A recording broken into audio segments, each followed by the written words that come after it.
The story I heard was Klein told Suge he was going to cut him up in little pieces and put them in dumpsters all around the city. Who was the security? Was it Animal or was it? It was one real big old black man. I said, Mob James is not lying. He did run up in Ruthless with Suge, taking over the record label, doing whatever they wanted to do, but it wasn't us. That was the crew that they fired. Those were scared of Suge. Me and my crew wasn't scared of nobody. We want to fight. Come on and bring it. Like that. Back when Ruthless Records was running the game in the late 80s and early 90s, Eazy-E was always surrounded by tough enforcers, and that included the Tovio brothers, Jacob and John, and this big dude known as Big Animal. Who was the security? Was it Animal or was it? It was one real big old black man. Now these guys did not mess around when it came to protecting Eazy, so when Suge Knight and his crew tried to run up on Eazy, things got ugly fast. Let's get into it. So Mob James, who used to be one of Suge Knight's bodyguards back in the Wild Death Row days, recently shared a story about the time Suge and his crew pulled up to Ruthless Records to try and press Jerry Heller. According to Mob James, when they got to the office, none of Ruthless's security guards were allowed in the room when Suge went to confront Jerry. My only job was to go in there with Suge asked us to do. We did it. We didn't let the security or nobody else in that office. Was it Animal or was it? It was one real big old black man. I don't know who he is, but he couldn't go in that office. He made it sound like the security team at the time couldn't do a thing about it, like Suge and his boys were just too much for them. But then Big Animal came out and called cap on that. He did admit that Suge and his guys did confront Jerry, but as for running through security like that, Big Animal said that part wasn't exactly true, at least not the way Mob James was painting it. According to Animal, he and the Samoan twins weren't even on security duty at Ruthless yet when that happened. It was the guards before their time that Mob James was talking about. I said, Mob James is not lying. He did run up in Ruthless with Suge, taking over the record label, doing whatever they wanted to do, but it wasn't us. That was the crew that they fired. Those scared of Suge. Me and my crew wasn't scared of nobody. We want to fight.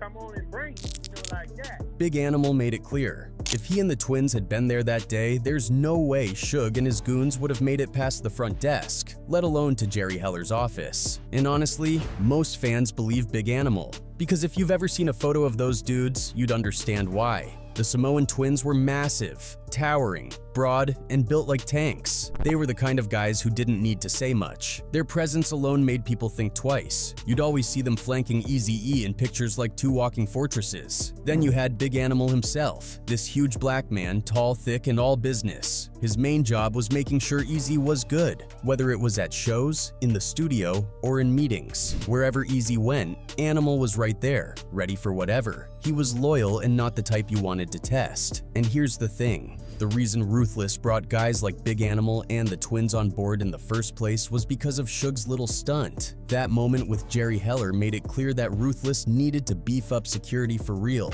and Eazy wasn't about to let something like that happen again. So they went out and brought in serious heat. Enter the boss of bosses, Mike Klein. Now this dude wasn't your average hired muscle. Mike Klein was ex-Israeli Special Forces. That's next level stuff. He was trained to end situations quickly and effectively. According to Jerry Heller's cousin, Gary Ballin, the first time he saw Klein was in a photo where Klein was holding up two severed heads. The first time I ever saw Mike Klein, it was a picture of him holding up two severed heads.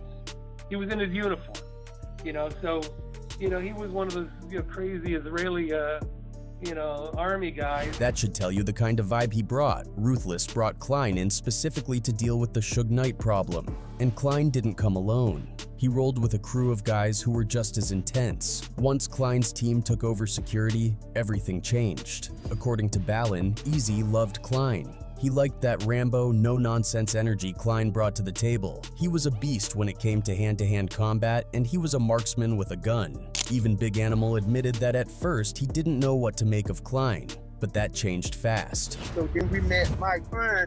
He was like, head of the security. for Rufus and stuff, man. You know, I was checking him out and stuff like, man, this guy don't look like he too much nothing, man.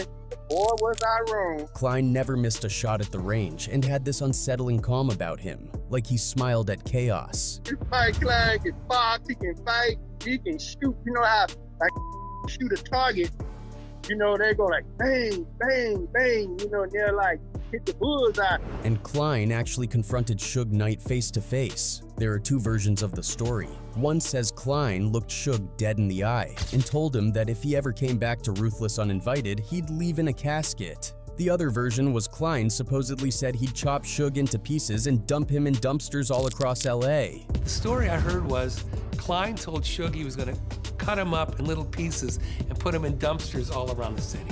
Either way, the message was loud and clear. Suge Knight wasn't welcome anymore. Not at Ruthless, not around Eazy, not anywhere near that building. Once Klein and his crew were in place, Suge's intimidation tactics didn't hit the same. So how did things get so tense between Ruthless Records and Suge Knight that Eazy-E had to bring in full-blown security squads like Big Animal, the Samoan Twins, and even a former Israeli Special Forces guy? How it started when Eazy-E brought in Jerry Heller to help co-manage Ruthless Records. It seemed like a smart business move at first, but that decision ended up stirring up a lot of tension instead. Instead of bringing peace and structure, Heller's presence actually made things worse, and the artists under the label weren't feeling him at all. You can ask any artist on Ruthless Records if they're happy. I bet you they say no. Ice Cube eventually bounced. Not long after that, Dr. Dre wanted out too. And who was waiting right there in the shadows, ready to make a move? Suge Knight. The Doc, this guy who handled a lot of the writing for NWA and even had his own solo career going. Things were looking great for him until just 5 months after dropping his debut album, disaster struck. He got into a horrific accident that nearly cost him his life. He survived, but his voice was gone, which meant his rap career was pretty much over. After his accident, things between him and the group started to shift. His contract became a huge issue, and he found himself stuck in a bad deal with no way out. That's where Suge Knight stepped in. Back then, Suge was working as his bodyguard, and he had been by his side through all the rough times. But then, Suge started digging into his contract, and that's when they realized the Doc was being ripped off. Doc, the DLC was a friend of mine. Right. And the guy had, he had a tragic, it was an accident. So I said, well, look, one thing you can count on that, you write songs. Right. You don't wrote X amount of songs for Eazy, you don't wrote X amount of songs for NWA. That's worth a lot of money too. Right. Word of this got back to Dre, and when he heard Suge was helping the Doc fight for his rights, he saw his chance. Dre asked Suge to take a look at his own situation, but it was a different ballgame. Suge claimed Dre never had a contract, so instead of acting right away, they decided to play it smart and come up with a solid plan. Before making any big moves, Dre went straight to Eazy for a face-to-face conversation. He wanted answers. After all, they built NWA together, so it only felt right to handle it man-to-man. But Eazy wasn't having it. Things escalated until Dre gave him an ultimatum. He had to choose between him and Heller, and just like that, Eazy chose Heller. That told Dre everything he needed to know. I said, listen, man, all of this going back and forth, man, either Jerry goes or I go. And he looked me in my face and said, I can't get rid of Jerry. Dre didn't waste any more time. He demanded to have his contract terminated. He was ready to walk away from Ruthless Records for good. But just when it seemed like things could end cleanly, Eazy-E wasn't about to let him go so easily. He insisted that Dre had to fulfill his contract before he could leave. And just like that, the whole situation turned into a full-blown war. Since Suge couldn't get to Eazy, he went after the people around Eazy. Suge and his crew rolled up on Jerry Heller, demanding Dre's contract. And according to Mob James, who was part of Suge's circle back then, Jerry was literally frozen with fear, stuck in his seat like he saw a ghost. That wasn't the end of it either. So, but Jerry's in the room with this big Suge Knight guy. Just them two. Suge got a check out of him, and he got Dre. We walked out of there, and he was sitting at his desk where Suge left him. Walked out of there. Suge, I don't think Suge had to put his hands on him or nothing. He was that scared. In fact, after the contract incident, Jerry's house got broken into. A few things were stolen, but the real kicker was that someone spray painted a threatening message on his mirror. There was no solid proof it was Suge, but Jerry had no doubt in his mind who was behind it. Your house was vandalized. Your life was threatened. Right. What were some of the incidents that, I mean, didn't you come home one time and found out that your house was broken into? Yeah, there was a lot of stuff missing, and on the wall was spray painted, on the mirror in one of the bedrooms was spray painted, "Payback's a motherfucker," or "Payback, Jerry." You know, one of those things. You know, I always felt that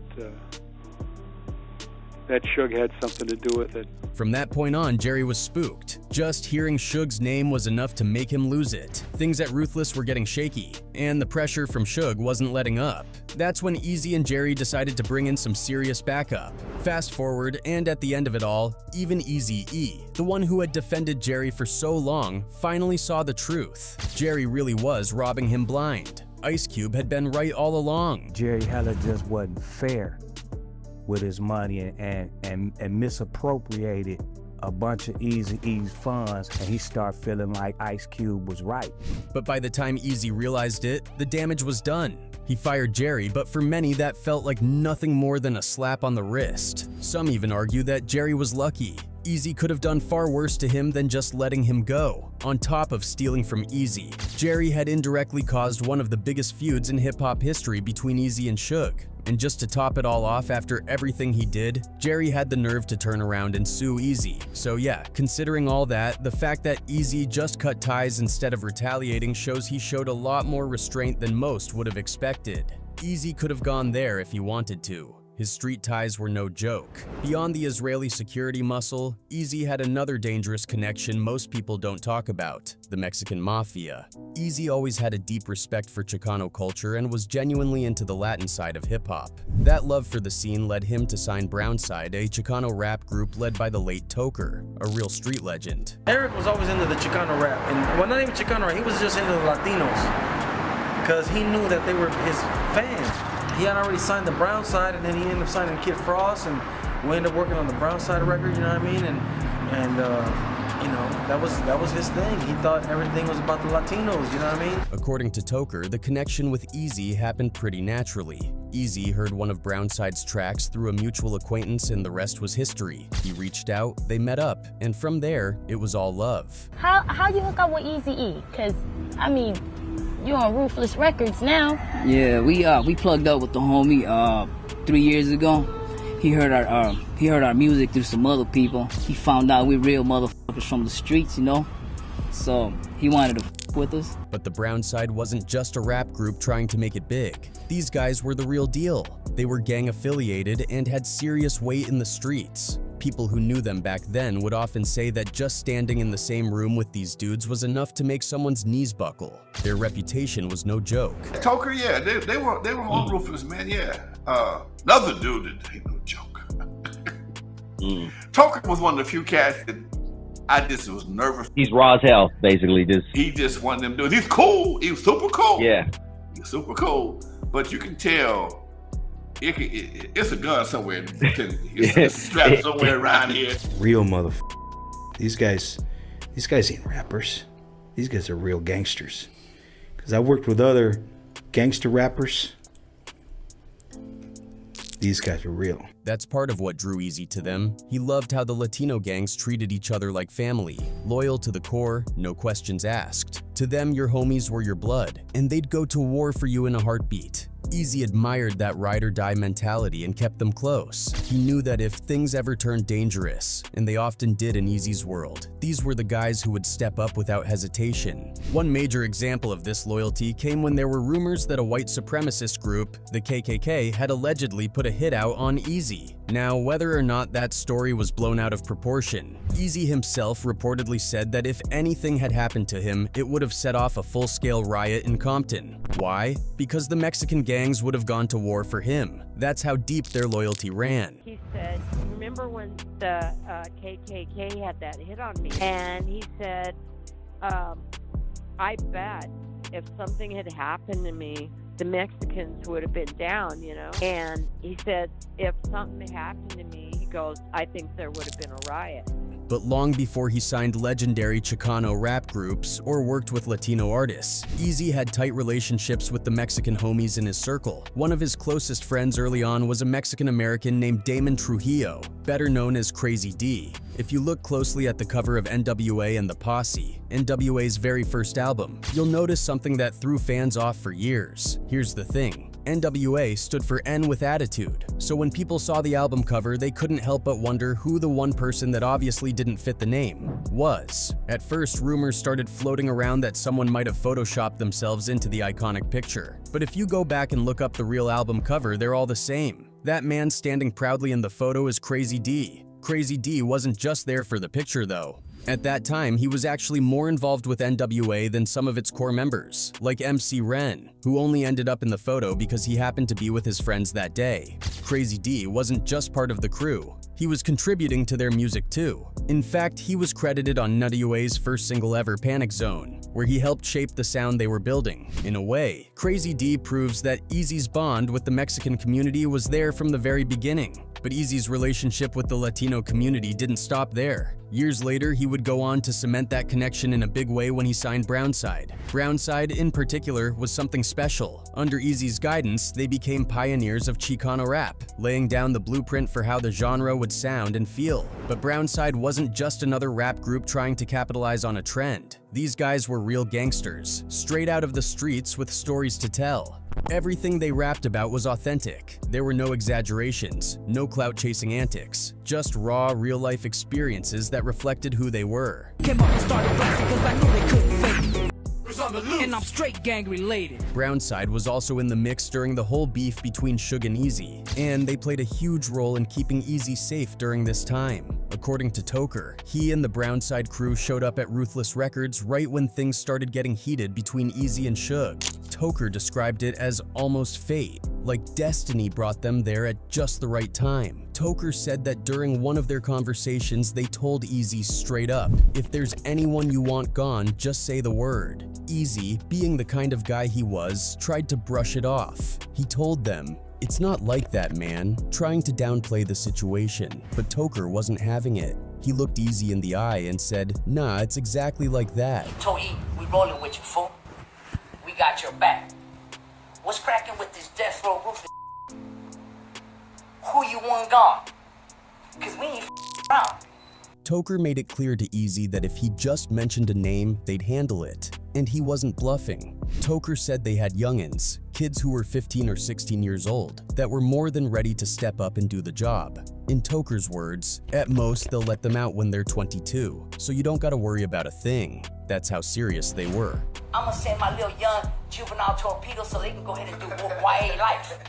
They won't let my boys out when they're 22 years old. Don't worry about it. After that conversation, things between Eazy and the Mexican community became even tighter. Eazy knew he had an army behind him. These guys were ready for whatever. They were hoping to run into anyone from Death Row Records so they could make a statement and prove to Eazy that they had his back till the very end. And one day, they got their chance. According to Toker, Eazy was chilling at a cheesecake factory when about 7 or 8 guys claiming to be affiliated with Death Row appeared. These guys surrounded Eazy, trying to intimidate him. These dudes were trying to flex their strength, maybe thinking they'd caught him alone and vulnerable. And there was like 7, 8 motherfuckers that claimed death row waiting for their cars to pull up because they were leaving the Cheesecake Factory.